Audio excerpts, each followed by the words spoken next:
ایک عورت نے ایک مرد سے شادی کی، وہ فوت ہو گیا، پھر دوسرے سے شادی کی، وہ بھی فوت ہو گیا، اس لیے تیسرے سے کی، پھر چوتھے سے، تو کیا جنت میں اس عورت کو سب مرد یعنی خاوند ملیں گے؟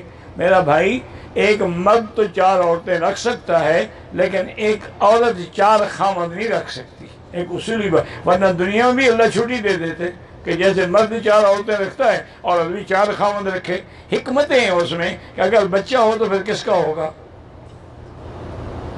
اسی لیے یاد رکھیں کہ جنت میں بھی وہ عورت اسی خاوند کو ملے گی جس کے نکاح میں فوت ہوگی۔ اب چوتھے کے نکاح میں فوت ہوئی ہے تو اسی کو ملے گی، پہلے 3 کو کیوں ملے؟ وہ تو پہلے فوت ہو گئے۔ بعض علماء فرماتے ہیں، انہوں نے بھی روایت کا سہارا لیا ہے کہ اس کو اختیار دیا جائے گا کہ ان میں سے آپ کس کو چنتی ہیں، وہ جس کو پسند کرے گی اسی کو حوالے کیے، لیکن اصل قول یہی ہے کہ جس کے نکاح میں فوت ہوگی اسی کی بیوی بنے گی۔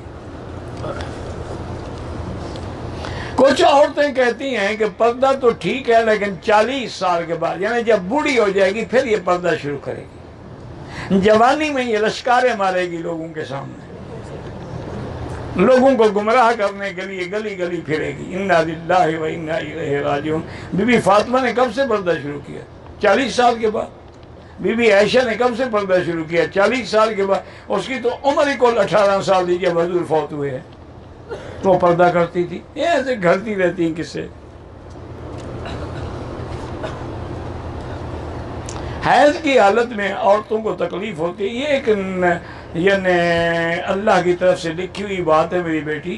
بعض علماء نے ایک روایت نقل کی ہے، مجھے اس روایت کے اعتبار تو نہیں ہے، لیکن کتابوں میں ہے کہ جب حضرت آدم نکلے تو نکلنے کا سبب تو بی بی ہوا بنی نا، اس نے کہا تھا نا کہ کھا لیتے ہیں کیا فرق پڑتا ہے،